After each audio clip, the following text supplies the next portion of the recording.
I think one of the more interesting players in fantasy this year is J.K. Dobbins. Dobbins finished last year as running back 29 on a points per game basis, 11.2 fantasy points per game. Friend of the program, Daniel Jeremiah, at Move the Sticks on Twitter, is doing his camp tour. Yeah. And he left Baltimore camp yesterday, the day before, and one of his prevailing thoughts was draft J.K. Dobbins and thank him later in fantasy. It was something like I retweeted his tweet too. It was something like, buy all the shares of J.K. Dobbins, right? So, he's bullish on J.K. Dobbins, and Daniel's got outstanding eyes, great evaluator. We're all fans of Daniel. Yeah, yep, of course. He's great. He being J.K. Dobbins, is in line to be the starting running back. Obviously, Mark Ingram is no longer with the team. He was released just after the season last year. All the signs from when you watch J.K. Dobbins on a carry-by-carry basis suggest he's got the chance to be a star. And here's the but. I've got him at running back 15, Matthew. I think I'm the highest or close to the highest amongst all of our rankers at ESPN. You and Daniel both have him at 20. Yep. There are a couple of buts, though, that I think are contextually important here. One, how many games last year do you believe J.K. Dobbins had over 15 carries? My guess would be 3, maybe 4, if that. 0. Yeah. Didn't have over 15 carries once. Right. Second of all, you know who had over 15 carries in a game last year? Gus Edwards. Both of you are correct. Lamar Jackson and Gus Edwards. Yeah.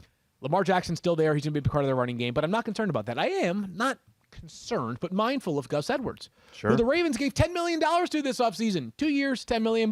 They like Gus Edwards. They love him. So I'm talking at both sides of my mouth. Yeah. Because I think there's a greater than non-zero chance that J.K. Dobbins could finish as like a top 8 running back, right? Like 20%, 25%, 30% likely he finishes a top 8 running back.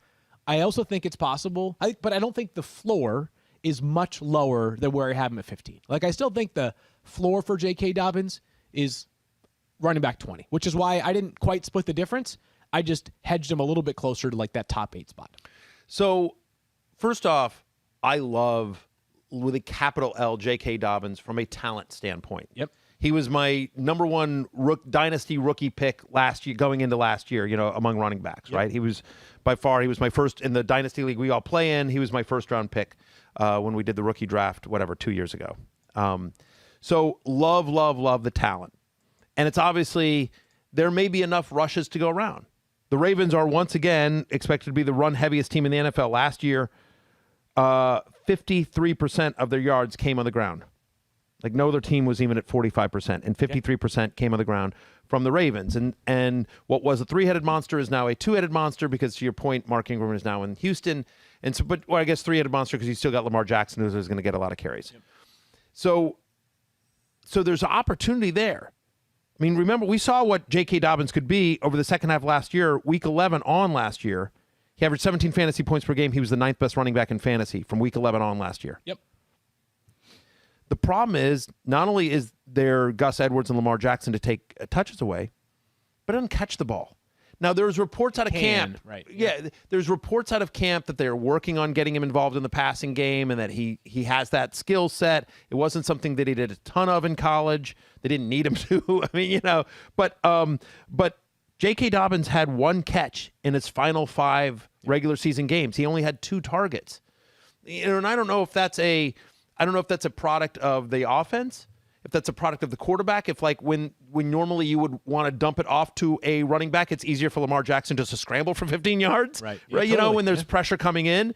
So I don't know how much of that's a product of the offense versus the quarterback versus just the play calling and what they feel J.K. Dobbins can do. I have heard Greg Roman talk about the fact that hey, last year, shortened preseason, obviously, COVID, you're doing stuff over Skype and everything like that and Zoom, so that like they just wanted to get a basic package in J.K. Dobbins' hands and see what they could, get out of him. And now going into his second year, as we talked about earlier in the show, players always make the biggest jump from year 1 to year 2. And so there's a chance to expand sort of the playbook for J.K. Dobbins.